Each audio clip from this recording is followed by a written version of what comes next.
जिन बच्चों इस समय आप लोग महामना इंस्टीट्यूट के यूट्यूब चैनल से जुड़े हुए हैं और इस चैनल में मैं आप सबका स्वागत करता हूं। आज हम लोग class 12 mathematics Hindi medium NCERT book के 6 चैप्टर अवकलज के अनुप्रयोग के प्रश्नावली 6.5 का क्वेश्चन नंबर 19 देखने जा रहे हैं।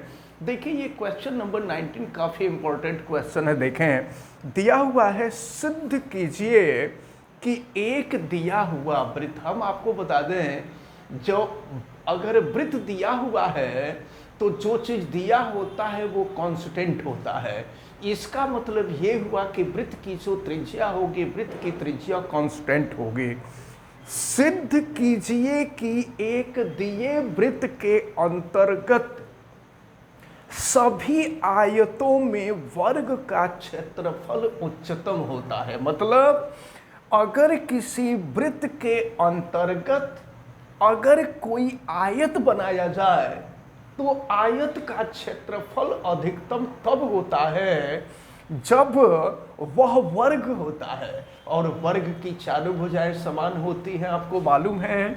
हम मान लेते हैं कि वृत्त जिसकी त्रिज्या स्मॉल r है, इसके अंतर्गत एक आयत ABCD बना हुआ है, और इसके अगर हम आयत के विकर्ण को मिला दें तो यह विकर्ण वृत्त के केंद्र O से होकर के गुजरता है, और वृत्त के केंद्र से होकर के गुजरेगा तो यह विकर्ण वृत्त के व्यास के बराबर होगा।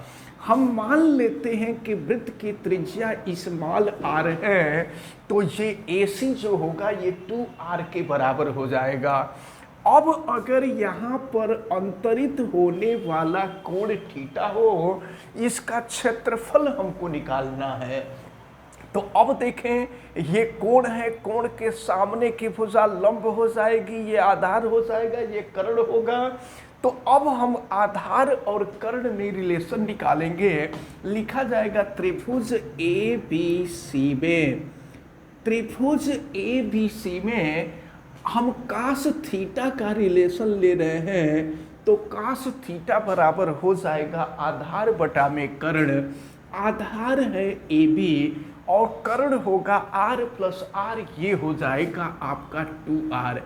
अब यहाँ से अगर हम AB की वैल्यू निकालें तो ये हो जाएगा 2 और cos थीटा।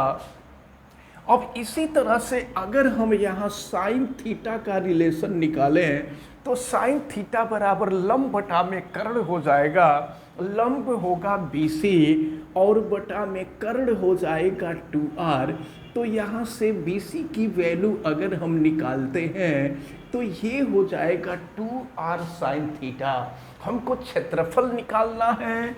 अगर क्षेत्रफल को हम A से रिप्रेजेंट करें तो आयत का क्षेत्रफल बराबर आपको पता है लंबाई इंटू होता है चौड़ाई। तो लंबाई जो होगा वह AB होगा और चौड़ाई जो होगा BC होगा। हम इसकी वैल्यू यहाँ रख लेते हैं। तो A is equal to AB है 2r साइन थीटा, और BC जो है ये है 2r AB की वैल्यू 2 और cos थीटा, और BC की जो वैल्यू है ये है 2 और साइन थीटा। अब देखें A इज इक्वल टू हम 2 और r स्क्वायर को एक जगह रख रहे हैं। देखिएगा दोनों 2 में से एक 2r इंटू r स्क्वायर, और फिर ये हो जाएगा आपका 2 sine theta into cos theta. तो फिर A इज इक्वल टू हो जाएगा 2r square 2 sine theta into cos theta, ये हो जाएगा आपका साइन 2 थीटा। तो अभी हम लोगों को क्षेत्रफल निकला है, तो सबसे पहले हम लोगों को दिखाना है कि यह क्षेत्रफल अधिकतम होगा, और अगर क्षेत्रफल अधिकतम होगा तो ये आयत वर्ग होगा। वर्ग होगा यानी इसकी दोनों भुजाएं आपस में समान होंगी। तो चलिए देखते हैं। अब हम इसको थीटा के रिस्पेक्ट में डिफरेंशिएट करेंगे। तो ये हो जाएगा D A upon D theta is equal to 2r², और साइन का अवकलन होता है कॉस 2 थीटा, और 2 थीटा का 2 हो जाएगा, यानी ये हो जाएगा D A upon D theta is equal to 4r², और ये हो जाएगा cos 2 थीटा। अब थीटा की वैल्यू ज्ञात करने के लिए हमको D A upon D theta को 0 के इक्वल करना पड़ेगा। तो देखें, अगर हम 0 के इक्वल करते हैं तो 4r² cos 2 theta is equal to हो जाएगा 0। 4r² को अगर हम अपोजिट साइड में लेकर चले जाएं तो cos 2 थीटा इजकल टू 0, यानी cos थीटा इजकल टू 0, ये जो है cos 90 की वैल्यू होती है, या 90 को हम चाहें तो π/2 भी लिख सकते हैं। अब कोण को अगर हम आपस में बराबर करें तो 2 थीटा इजकल टू π/2, यानी थीटा इजकल टू हो जाएगा π/4। तो यहाँ से थीटा की वैल्यू हमको निकल गई। अब हमको करना ये होगा कि यह देखें कि क्या इसकी लंबाई और चौड़ाई दोनों आपस में बराबर है। तो अब थीटा की वैल्यू हम रखते हैं ए बी में। तो देखें, ए बी की वैल्यू हम ज्ञात करें, ये हो जाएगा 2r cos, और देखिए थीटा के जगह पे हो जाएगा π/4। आपको मालूम है cos π/4 की वैल्यू 1/√2 होती है। तो ये हो गया 2r 1/√2, 2 को लिख देंगे √2 इंटू √2 इंटू r, अपान हो जाएगा √2 से √2 कैंसिल हो जाएगा, ये हो गया √2r। तो इसकी लंबाई, ये आयत की लंबाई हमको ज्ञात हो गई √2r। अब अगर हम चौड़ाई ज्ञात करना चाहें बी से, तो देखिए ये हो जाएगा आपका 2r sin थीटा की जो वैल्यू है π/4, और sin π/4 की भी वैल्यू आपको मालूम है 1/√2 होता है, यानी ये हो जाएगा 2r इंटू 1/√2, यानी इसको भी सॉल्व करेंगे तो √2r हो जाएगा।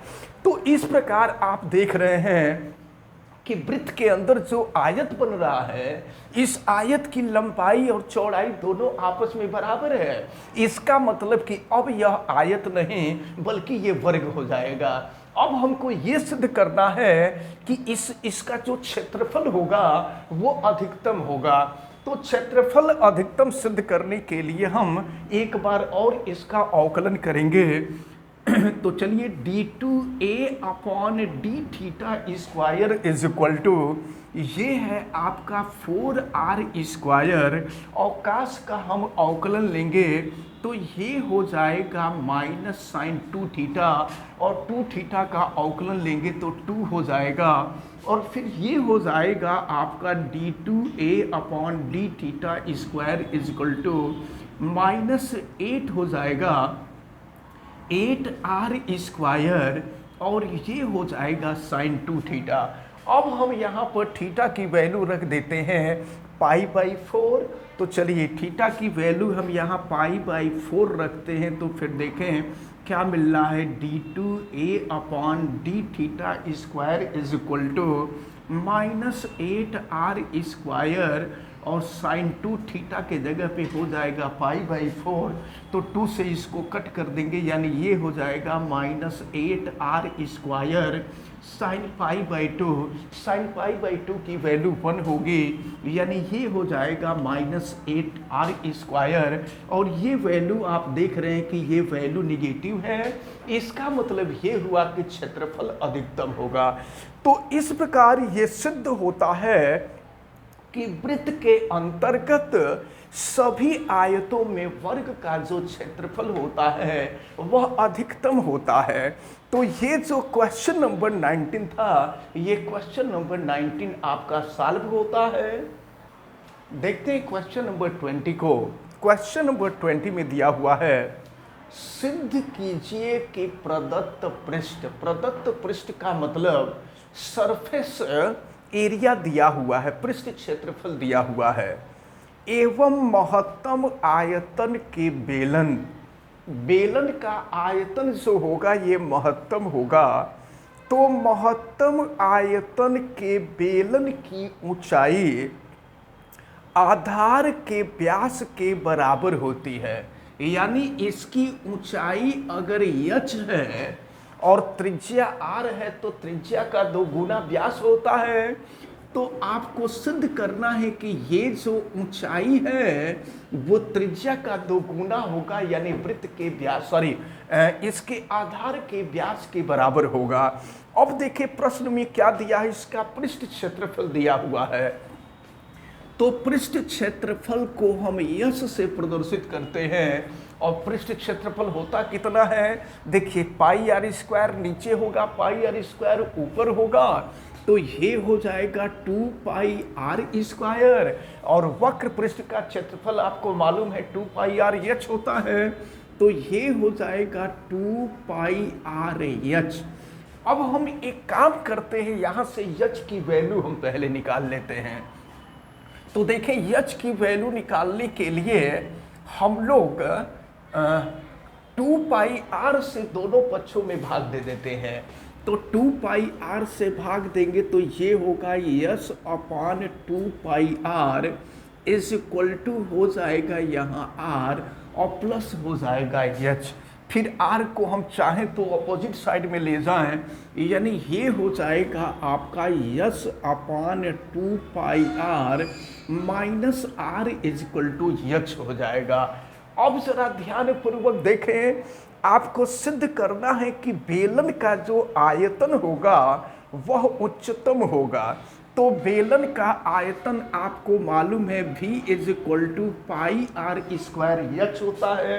अब यहाँ से एच की वैल्यू इसमें रख दें और रख करके देखते हैं आयतन ये पाई आर स्क्वायर एच की value S upon 2 pi are और माइनस हो जाएगा आर। अब हम पाई आर स्क्वायर का अंदर गुणा कर दें, देखते हैं वैल्यू क्या मिलती है, pi are square S upon 2 pi are और माइनस हो जाएगा पाई आर क्यूब। अब देखें तो पाई से पाई कैंसिल हो गया, आर से ये स्क्वायर कैंसिल हो गया, तो v इज इक्वल टू हो गया 1/2 आर एस और माइनस हो जाएगा पाई आर क्यूब। देखें आपको दिया हुआ है कि इसका वक्र पृष्ठ दिया इसका जो है पृष्ठ क्षेत्रफल दिया हुआ है। तो जब पृष्ठ क्षेत्रफल जो चीज दिया होता है वो कांस्टेंट होता है, यानी इसका पृष्ठ क्षेत्रफल यस जो होगा कांस्टेंट होगा। तो अगर यस कांस्टेंट होगा तो आर बच रहा है, हम आर के सापेक्ष इसको डिफरेंशिएट कर देते हैं, इसका अवकलन कर देते हैं। तो ये हो जाएगा dv upon D R is equal to ये हो जाएगा 1/2s माइनस पाई। अब आर क्यूब का हम अवकलन निकाल लें तो ये हो जाएगा 3r स्क्वायर। अब हमको देखें वैल्यू ज्ञात करनी है और वैल्यू ज्ञात करने के लिए dv अपॉन डी आर को हम 0 के बराबर करेंगे।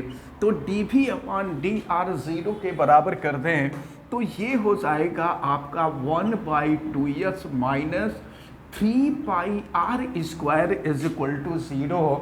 अब यहाँ से अगर हम हाफ यस की वैल्यू निकालें 3 पाई आर स्क्वायर हो जाएगा, या यस की वैल्यू निकालें तो cross multiplication 6 pi are square हो जाएगा।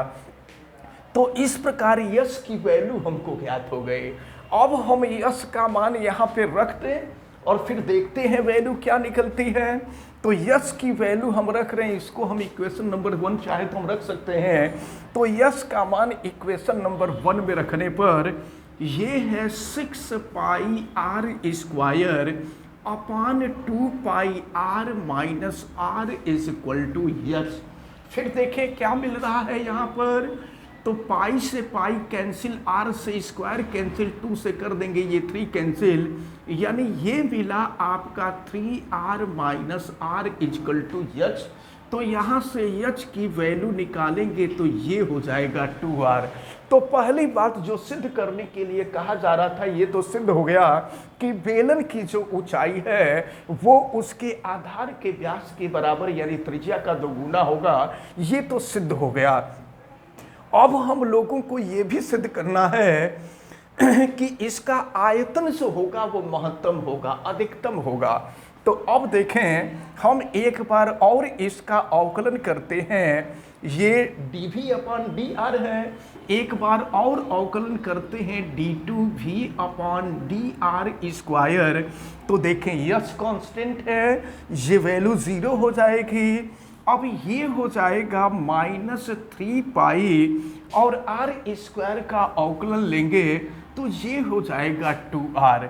फिर यहाँ पर रख देते हैं हम ये d2v upon D R square is equal to -6πr। अब आप चाहें तो r की वैल्यू यहाँ रख भी सकते हैं, और अगर नहीं भी रखते हैं तो देख रहे हैं कि ये वैल्यू निगेटिव आ रही है, और ये वैल्यू निगेटिव आ रही है। इसका मतलब ये हुआ कि इसका जो आयतन है, इसका आयतन उचिष्ट होगा। तो ये आपको सिद्ध करना था कि प्रदत्त पृष्ठ यानी पृष्ठ दिया हुआ है तो बेलन का आयतन अधिकतम होगा अगर इसकी ऊंचाई आधार के त्रिज्या के 2 गुनी यानी आधार के व्यास के बराबर हो। तो इस प्रकार ये क्वेश्चन आपका सॉल्व होता है। तो इस प्रकार ये जो दोनों क्वेश्चन है, ये दोनों क्वेश्चन आपको अच्छी तरह से समझ में आए होंगे, ऐसा हमें उम्मीद है। आप वीडियो को लाइक ज़रूर कीजिएगा, और अगर आप चैनल पे नए हैं तो चैनल को सब्सक्राइब भी कर लीजिए, बेल आइकन को भी प्रेस करें। और अगर किसी प्रकार की कोई दिक्कत समझ में आती है तो आप हमें कमेंट करके बतावें भी। आप सभी लोगों का बहुत बहुत धन्यवाद। जय हिंद।